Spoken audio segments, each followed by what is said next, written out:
In the dead of night on June 21st, the silence over Iran's skies was shattered by the unmistakable sound of American stealth bombers. The targets? Deep inside Iran's most fortified nuclear facilities. The mission? A warning?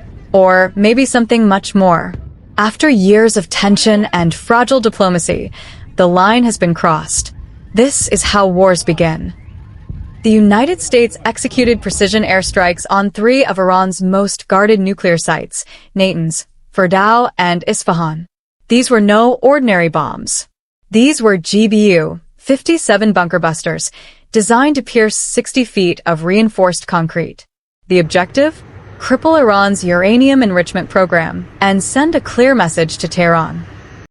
A short time ago, the U.S. military carried out massive precision strikes on the 3 key nuclear facilities in the Iranian regime, Fordow, Natanz, and Esfahan.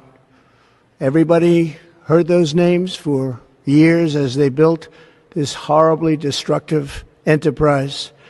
Our objective was the destruction of Iran's nuclear enrichment capacity and a stop to the nuclear threat posed by the world's #1 state sponsor of terror. Tonight I can report to the world that the strikes were a spectacular military success. Iran's key nuclear enrichment facilities have been completely and totally obliterated.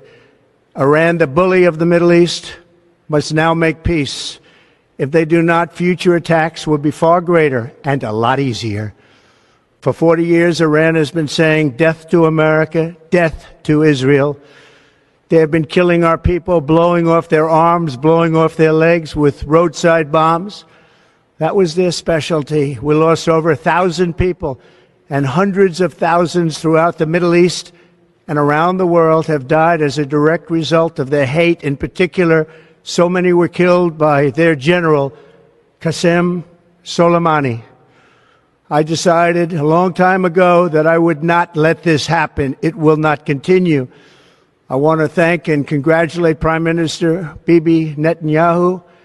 We worked as a team like perhaps no team has ever worked before. And we've gone a long way to erasing this horrible threat to Israel. I want to thank the Israeli military for the wonderful job they've done.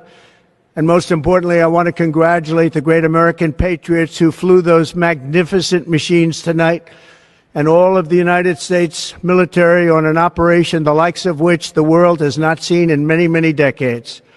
Hopefully, we will no longer need their services in this capacity. I hope that's so.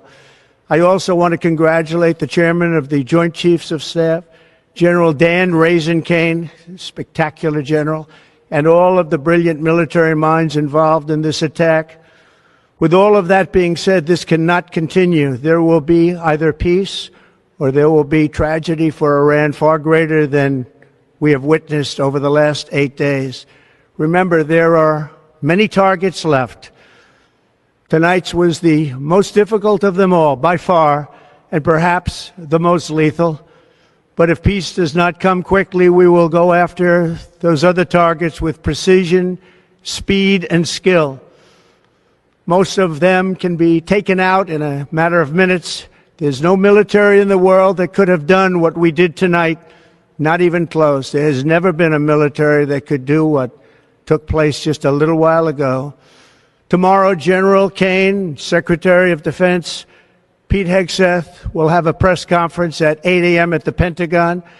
And I want to just thank everybody, and in particular, God. I want to just say we love you, God, and we love our great military. Protect them. God bless the Middle East. God bless Israel, and God. Iran didn't wait. Within hours, the Revolutionary Guard issued a chilling threat. War starts right now. Iranian missiles rained into northern Israel. The Strait of Hormuz, the artery for 30% of global oil, was suddenly under threat. Proxies across the region were activated. Hezbollah in Lebanon, the Houthis in Yemen. Tehran's message: we will not be attacked without striking back. Congratulations, President Trump. Your bold decision to target Iran's nuclear facilities with the awesome and righteous might of the United States will change history. In Operation Rising Lion, Israel has done truly amazing things. But in tonight's action against Iran's nuclear facilities, America has been truly unsurpassed. It has done what no other country on earth could do. History will record that President Trump acted to deny the world's most dangerous regime the world's most dangerous weapons.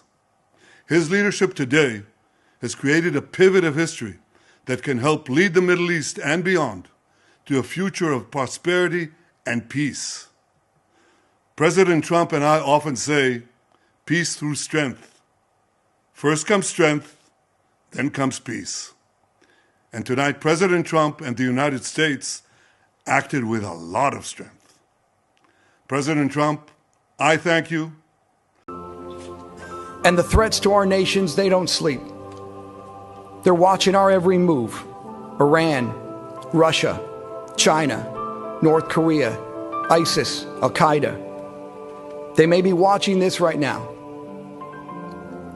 Our military should not be mistaken for a cable news gabfest show. We don't care what you look like. We don't care who you voted for, who you worship, what you worship, who you love. It doesn't matter if your dad left you millions when he died or if you knew who your father was. We have been honed into a machine of lethal moving parts that you would be wise to avoid if you know what's good for you. We will not be intimidated. We will not back down. We've seen war. We don't want war.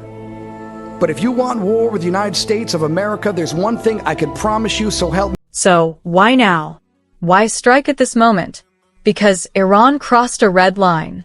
New intelligence showed uranium enriched above 90%, weapons grade.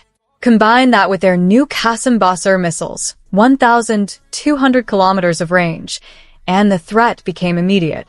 President Trump's doctrine of maximum pressure left little room for negotiation. Secret nuclear talks in Oman and Rome failed, and so bombs fell. The world responded. Black Small Square, the United Nations called an emergency session. Black Small Square, Russia condemned the US. Black Small Square, China warned against escalation. Oil prices jumped 17% in a single night. And across the Middle East, the military machine groaned back to life. The world suddenly felt a lot smaller and far more dangerous. Now comes the hardest part. What happens next? Will Iran strike US bases in Iraq or Syria? Will the Gulf be shut down by mines and missiles? Could a cyber attack disrupt Western infrastructure? This isn't just war. It's a high-stakes chess match with millions of lives in the balance. History shows wars rarely begin with announcements. They begin with silence, missteps, pride, and choices made in the dark. This isn't just about Iran or America.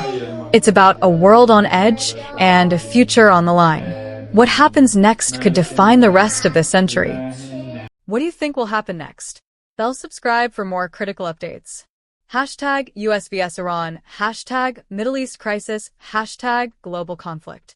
Let us know in the comments. Do you think this ends in war? Or will cooler heads prevail?